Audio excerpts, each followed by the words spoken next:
আজকে আপনাদের মাঝে আলু দিয়ে গরুর বট বা ভুঁড়ি যে যেটা বলেন আমি আজকে রান্না করে দেখাবো। হ্যালো এভরিওয়ান, আসসালামু আলাইকুম। কি অবস্থা সবার? কেমন আছেন? আশা করি ভালো আছেন। আল্লাহর রহমতে আমিও ভালো আছি। Welcome to my new video. একটি প্যান নিয়ে নিলাম।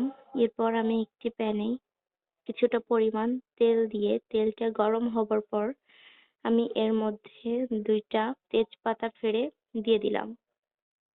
এরপর আমি এর মধ্যে একটি এলাচ এবং 2 টুকরো দারচিনি অ্যাড করলাম। মশলাগুলো ভালোভাবে কিছুক্ষণ ভেজে নেওয়ার পরে আমি এর মধ্যে অ্যাড করব 1 কাপ পেঁয়াজ কুচি। এই তো পেঁয়াজটা আমি দিয়ে দিচ্ছি আস্তে আস্তে করে। পেঁয়াজটা আমি হালকা ব্রাউন করে ভেজে নেব। পেঁয়াজের কালারটা যাতে সুন্দর হয় এবং কালারটা যাতে সুন্দর তাড়াতাড়ি আসে, এর জন্য আমি এর মধ্যে 1 চিমটি পরিমাণ হলুদ অ্যাড করে দিব, যাতে পেঁয়াজটা দেখতে অনেক সুন্দর হয়, অনেক কিউট হয়। এই তো আমার হলুদ দেওয়া শেষ। এবার আমি পেঁয়াজটাকে একটু কিছুক্ষণ ভেজে নিব। এই যে আমার পেঁয়াজ ভাজা শেষ। এবার এর মধ্যে আমি বাটা মশলা অ্যাড করব।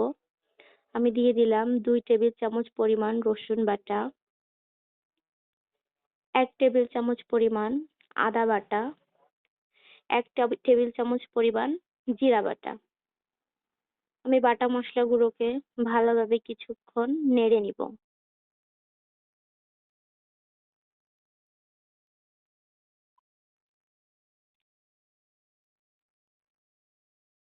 দেখতেই পাচ্ছেন আমার মশলাগুলো নাড়ানো শেষ হয়ে গিয়েছে। এরপর আমি এর মধ্যে কিছুটা পরিমাণ শুকনো মশলা অ্যাড করব। তার মধ্যে যেমন শুকনো মরিচের গুঁড়ি দিয়ে দিলাম 2 টেবিল চামচ পরিমাণ। মরিচটা আপনারা নিজেদের স্বাদ মতো দেবেন, যে যেমন পছন্দ করেন। আমরা গরুর বট বা ভুঁড়িতে একটু ঝাল পছন্দ করি, এর জন্য একটু বেশি ঝাল দিয়েছি। এরপর আমি অ্যাড করলাম 1 চামচ পরিমাণ হলুদ গুঁড়া এবং একটু পরিমাণে লবণ। লবণটা আমি শুধু মশলার জন্য দিয়েছি, কারণ আমি গরুর ভুঁড়িটা আগে একটু লবণ দিয়ে প্রেসার কুকারে সিদ্ধ করে নিয়েছি। এরপর আমার মনে হলো একটু তেল কম হয়েছে, আমি এরপর একটু তেল অ্যাড করে ভালোভাবে কিছুক্ষণ নাড়িয়ে নিলাম। এই তো দেখেন আমার মশলার কালারটা যখন এরকম চলে আসবে, তখন আমি এর মধ্যে কিছুটা পরিমাণ গরম পানি অ্যাড করব। আপনারা চাইলে গরম পানি বা ঠান্ডা পানি যে কোনোটা অ্যাড করতে পারেন। আমার মনে হয় গরম পানি দেওয়াটা ভালো। এই তো দিয়ে দিলাম আমি। পানি দেওয়াটা আমার শেষ। এরপর আমি কিছুক্ষণ এই পানিটা টেনে যাওয়া পর্যন্ত অপেক্ষা করব। যতক্ষণ না পর্যন্ত মশলার উপরে তেলটা ভেসে উঠবে বা তেল ছেড়ে দিবে মশলা থেকে, ততক্ষণ পর্যন্ত আমি এটাকে ভালোভাবে ভেজে নিব। মশলাটাকে ভালোভাবে আমি একটু ঢেকে দিলাম যাতে মশলাটা সুন্দর হয়ে যায়। এই তো আমার মশলা কষানো শেষ। দেখতেই পাচ্ছেন মশলার উপরে তেল ছেড়ে দিয়েছে। এরপর আমি একটা টমেটো কিউব করে কেটে এর মধ্যে দিয়ে দিলাম। এরকম মশলা দিয়ে রান্না খাবারে, যেহেতু টমেটোর সিজন, টমেটো দিলে রান্নাটা অনেক বেশি ভালো হয় এবং কালারটা অনেক বেশি সুন্দর আসে। টমেটোটা অপশনাল, আপনারা চাইলে দিতে পারেন আবার নাও দিতে পারেন, এটা যার যার ইচ্ছা। টমেটো দিয়ে আমি ভালোভাবে কিছুক্ষণ নেড়ে নিচ্ছিলাম যাতে টমেটোটা মশলার সাথে ভালোভাবে মিশে যায়। এরপর আমি আগে থেকে কেটে বেছে ধুয়ে রাখা এবং সিদ্ধ করা, আমি লবণ আর হলুদ দিয়ে সিদ্ধ করেছিলাম ভুঁড়ি বা বটটা আগে, সেটা এর মধ্যে দিয়ে দিলাম। এবার মশলার সাথে আমি ভুঁড়িটাকে খুব ভালোভাবে নেড়ে মিশিয়ে নিব, যাতে মশলাটা ভুঁড়ির মধ্যে চলে যায়। এরপর আমি এর মধ্যে অ্যাড করব, এই তো ভালোভাবে আমি কিছুক্ষণ পর্যন্ত নেড়ে নিলাম। মশলাটা যাতে ভুঁড়িটা যাতে একটু মশলার সাথে ভাজা ভাজা হয়ে যায়, আমি কিছুক্ষণের জন্য নেড়ে নিচ্ছিলাম। ভুঁড়িটা মশলার সাথে মেশানো শেষ হয়ে গেলে আমি এর মধ্যে আগে থেকে কেটে ধুয়ে রাখা ছোট ছোট কিউব করে কাটা কিছুটা পরিমাণে আলু দিয়ে দিলাম। আলুটা আমাদের বাসায় অনেক বেশি সবাই পছন্দ করে, এর জন্য আলুর পরিমাণটা একটু বেশি। এভাবে আলু দিয়ে ভুঁড়ি রান্না করলে কিন্তু অনেক বেশি মজা হয়, খেতেও মজা লাগে। এরপর আমি আলুটাকে ভুঁড়ির সাথে খুব ভালোভাবে নেড়ে মিশিয়ে নিচ্ছিলাম যাতে মসলাটা আলুর সাথেও খুব ভালোভাবে মিশে যায়। কিছুক্ষণ নেড়ে নেওয়ার পরে আমি এর মধ্যে পানি দেওয়ার আগে কিছুক্ষণ ভালোভাবে কষিয়ে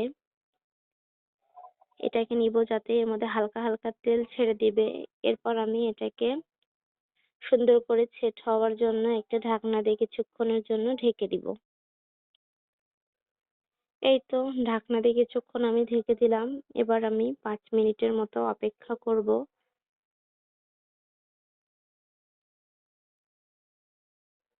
চলে আসলাম ৫ মিনিট পরে। সুন্দর করে মসলাটা মিশে গেছে। এবার আমি একটু নেড়ে নিচ্ছিলাম। আপনারা বারবার নেড়ে দিবেন।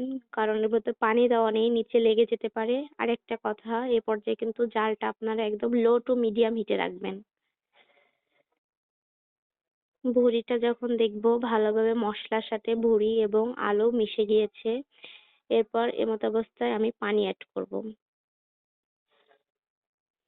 পানি দেওয়াটা নিজেদের অপশনাল জিনিস, যে যতটুকু পরিমাণ, যেহেতু আমার আগে থেকে ভুঁড়িটা সিদ্ধ করা, এর জন্য আমি পানির পরিমাণটা একটু কমই দিব। শুধু এই পানিতে আলুটা সিদ্ধ হবে।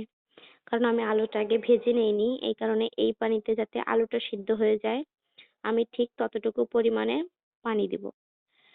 পানি দেওয়া শেষ। আমি এখানে গরম পানি এড করছি। আপনারা আপনাদের ইচ্ছা ঠান্ডা বা গরম পানি যেটাই ব্যবহার করেন। কিন্তু আমার মতে গরম পানি দেওয়াটা ভালো, তাহলে দ্রুত সিদ্ধ হবে।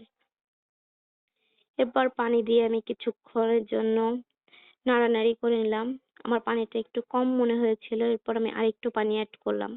কারণ ভুঁড়ি একটু নরম নরম খেতেই ভালো লাগে। বড শক্ত হলে ভালো লাগে না, টেনে ছেঁড়া যায় না। এরপর আমি ঢাকনা দিয়ে ঢেকে দিলাম। এই তো দেখেন, কিছুক্ষণ পর ফেরত এসে দেখলাম আমার প্রায় রান্নাটা শেষ হয়ে গিয়েছে। আমার রান্না প্রায় কমপ্লিট। দেখতেই পাচ্ছেন, দিস ইজ মাই বটের ফাইনাল লুক। কেমন হয়েছে আপনারা সবাই জানাবেন। আর যদি কারো খেতে লোভ লাগে চলে আসতে পারেন, কিন্তু এখনো আছে। আপনাদের